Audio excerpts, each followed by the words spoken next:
Hello दोस्तों। आपको पता है आईआईटी या फिर एनआईटी में से जब हम एमटेक करते हैं उसके बारे में सबसे बुरी चीज़ क्या है? उसके बारे में सबसे बुरी चीज़ ये है कि ये सिर्फ 2 साल का होता है। हाँ, मतलब I am not talking about the curriculum, हाँ I am talking about professors. और यार मैं अभी भी रियलाइज़ कर रहा हूँ, अभी मुझे 6-7 साल हो गए, नहीं 6 नहीं 5 साल हुए। 5 साल हो गए मेरे को पास आउट करके। And when I took the admission उस समय से अगर गिना जाए तो 7 साल हो गए। एंड देन आई रियलाइज कि यार मैं कितना कुछ कंज्यूम कर सकता था, कितना कुछ मैंने करना चाहिए था प्रोफेसर्स को मिलके।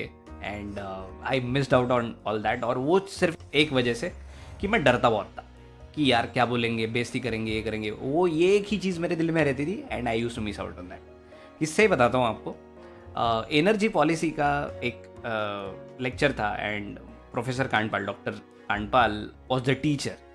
And I use to like him a lot. मतलब ये 1-2 लेक्चर्स के बाद ही हुआ कि मुझे उनकी टीचिंग स्टाइल बहुत पसंद आई। और जिस तरह से वो लेक्चर ऑर्गेनाइज करते थे और जिस तरह से इन्फॉर्मेशन देते थे, जिस तरह से पेपर सेट करते थे, बहुत ही बढ़िया था वो। And he was very prompt and he was very hard working. And we use to see कि वो कितने हार्ड वर्क कर रहे हैं। और मैं ये एक एग्जाम्पल दे रहा हूँ, there are so many other great professors, but ये मैं पर्टिकुलर एग्जाम्पल इसलिए दे रहा हूँ क्योंकि एक रेलेवेंट है इस वीडियो के लिए। ये एनर्जी पॉलिसी वाला लेक्चर तो मुझे बहुत पसंद था, लेकिन मैं स्कोर अच्छा नहीं कर पाता। उस टाइम पे मैं बहुत अच्छा नहीं था, या फिर ऐसा भी हो सकता है कि जो भी वो पढ़ाते थे उस पर मैं सेल्फ स्टडी नहीं कर पाता था, हार्ड वर्क मैं नहीं कर रहा था। एंड जितना भी इन्फॉर्मेशन मेरे तरफ आ रहा था, मैं सोचता था कि हाँ ठीक है, इन्फो है, देख लेंगे इसका। मैं उनका वर्थ ही नहीं समझ पा रहा था कि वो जो लेक्चर है या फिर ये जो प्रोफेसर है, कि इनकी पहुंच क्या है।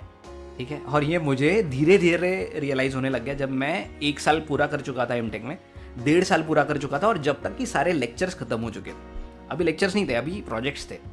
और मेरा पॉइंटर बहुत अच्छा नहीं था। मन ही मन में मैं विश कर रहा था कि प्रोफेसर कांडपाल के अंडर मेरे को प्रोजेक्ट करने मिल जाए। ठीक है, देर वेर फ्यू प्रोफेसर की जिनके अंडर मैं कंसिडर कर रहा था कि हाँ इनके अंडर अगर मुझे प्रोजेक्ट करने को मिल जाए तो बहुत मज़ा आएगा। I was particularly very interested in energy policy. I was in energy studies IIT Delhi. और पॉलिसी मेकिंग ये मेरे को पहले से ही बहुत इंटरेस्टिंग लगता था, लेकिन मैं मेरे प्रोफेसर को कभी कन्विंस ही नहीं कर पाया था आज तक के लेक्चर्स में कि मैं एक ब्राइट स्टूडेंट हूँ या फिर मैं आई एम वर्किंग हार्ड। और प्रोफेसर्स को पता लग जाता है क्लास में जब आप बैठे हो या फिर वो पढ़ा रहे हैं, आपके एक्सप्रेशन को देख के उनको समझ में आता है कि क्या इसने सेल्फ स्टडी किया है या फिर क्या इसने घर जाके पढ़ा है। तो दे नो। तो मैं कभी 1.5 साल में उनको कन्विंस ही नहीं कर पाया कि मैं अच्छा स्टूडेंट हूँ, तो ऑब्वियसली वो चांस मेरे हाथ से निकल गया। ना मैं उनके अंडर प्रोजेक्ट कर पाया ना कुछ। Of course I got a very good chance luckily कि मैं प्रोफेसर भट्टी के अंडर मेरा प्रोजेक्ट कर पाया। He was like a father to me and I have much gratitude for him. मैं उनके लिए सेपरेट वीडियो बनाऊंगा, लेकिन आज इस वीडियो में मैं प्रोफेसर कांडपाल के ही बारे में, कांडपाल सर के ही बारे में बात करूंगा। क्या हुआ, प्लेसमेंट सीजन जब चल रहा था, मैंने प्लेसमेंट अनप्लेस्ड रहने की मेरी पूरी कथा बताई हुई है। उसमें आखिरी का जो इंटरव्यू था वो ICF कंपनी का। And ICF is a core energy company, energy analytics company, consulting है। एंड मेरे को बहुत अच्छा चांस मिला था, मेरा सब कुछ अच्छा गया। लेकिन उसके पहले जब मेरा इंटरव्यू था ICF का, तो I met professor Kandpal. But उसके पहले मैंने काफ़ी सीनियर्स से भी पूछा कि मैं कैसे प्रिपेयर करूँ, क्या करूँ। तो सब ने बोला कि यार आप एक बार कांडपाल सर को जाके मिलो। मैं बहुत फिर भी डरता था कि मुझे लगता था कि मैं जाऊँगा फिर वो मतलब मेरे को डांट देंगे, ये करेंगे। वो डांटते थे, सरकाजम मारते थे, लेकिन it was all in sport. But फिर भी मैं बहुत डरता था एक ही चीज़ की वजह से कि मेरी बेइज्जती हो जाएगी या फिर he'll not understand my worth and whatever. But मुझे जाना पड़ा।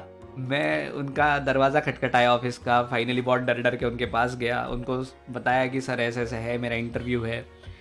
And to my surprise he was completely different person than what he was in the class. Class में एकदम अलग रहते थे और केबिन में एकदम अलग थे। ही वॉज वेरी वेलकमिंग। उन्होंने मुझे लिटरली उनके बच्चे की तरह बिठाया, एकदम चीज़ें समझाई आराम से, बेटा बेटा बहुत करते थे वो। एंड वो जो मेरे को क्लास में जिस नज़रिए से मेरे को देखते थे, वो नज़रिया एकदम अलग था, because I met him personally. और ये बात मेरे को समझ में आई because a teacher has to be different in the class, they are always different in their cabin. तो ये जो मैं उसका पर्सपेक्टिव लेके, उनकी इमेज लेके चलता था कि ये वो डांट देंगे मेरे को, वो उनकी पहुंच ये है, बहुत है ये, वो वेलकमिंग नहीं रहेंगे या फिर जो भी है, वो एकदम टूट गई। ही was very welcoming, he was very humble and he explained me a lot of things. और उनकी वजह से मेरा इंटरव्यू बहुत सही गया। वो अलग बात है कि जो भी बाद में वो मेरा शॉर्ट लिस्ट हो गया, लेकिन मैं फाइनल प्लेस नहीं हो पाया। उन्होंने ऑफर लेटर 4 में से 2 ही लोगों को भेजा। Anyway, I am not here to talk about that, but what I am here to talk about is recently as well मैंने एक एनर्जी कंपनी का इंटरव्यू दिया, and when I told them कि मैं कांडपाल सर का स्टूडेंट हूँ, and they were all very happy. He was like, मतलब जो इंटरव्यूअर था, दे वर लाइक आपका हमको एक्सपीरियंस बताओ कि आप एनर्जी पॉलिसी में एक चैम्पियन जो रहे हैं उनसे पढ़े हो। और जब मैंने उनको पूछा are you referring to professor Kandpal when you are saying champion, they were like yes yes. और तब मेरे को इतना बढ़िया लगा, इतना ग्रेटिट्यूड से भरा आया मेरा दिल। मेरे को लगा यार अभी भी इम्पैक्ट है, just because I was a student. उनका इम्पैक्ट मेरे को लाइफ टाइम रहने वाला है। And he used to tell us कि मेरे स्टूडेंट यहाँ पे हैं, वहाँ पे। He is also proud of his students, and I wish I will make him proud someday. उन्होंने मुझे बहुत, मतलब इनडायरेक्टली मदद की है और डायरेक्टली तो बहुत ज़्यादा मदद की है। तो मुझे नहीं पता, मैंने कांडपाल सर को ईमेल भी लिखा था उसके बाद। I am not sure if he got the chance to read it. लेकिन अगर कोई भी ये वीडियो देख रहा है जो कांडपाल सर को जानता है, या फिर सर आप अगर ये वीडियो देख रहे हो, तो मेरे दिल से मैं आपको थैंक यू बोलना चाह रहा हूँ। And I am just the fact कि आपका इम्पैक्ट आज तक मेरे लाइफ में है और रहता आएगा। और यही चीज़ आप मिस आउट करोगे if you are not approaching your professors right in your MTech और मास्टर्स कोर्सेस। यार आपके बहुत सारे प्रोफेसर्स होंगे जिनकी पहुंच बहुत ज़्यादा होगी। तो मैं आप सबको स्टूडेंट्स करके एक ही चीज़ एक्सप्लेन करना चाहता हूँ कि डरो मत, अप्रोच करो। जितना कंज्यूम कर सकते हो आपके प्रोफेसर लोगों से उतना कंज्यूम कर लो, सीख लो, ठीक है। इतना ही मैं इस वीडियो में बोलना चाह रहा था आपको कि 2 साल है आपके पास, वो कम पड़ेंगे आपको। और कई सारे मेरे जो व्यूअर्स हैं वो होंगे शायद एमटेक अभी 1 साल कंप्लीट कर चुके होंगे, 1.5 साल कंप्लीट कर चुके होंगे, जाएंगे एमटेक में। तो सारों को ये बात मेरे को बतानी थी कि don't miss out on an opportunity of meeting your professor and consuming everything that you can, and it is going to be like a gold dust. और ये मैं हर वीडियो में बोलता हूँ। I will talk about professors and faculty at IIT in a detailed video soon, लेकिन इस video के लिए इतना ही। तो मिलेंगे जल्दी एक नए वीडियो के साथ, तब तक के लिए ज्ञान पीते रहिए। टाटा।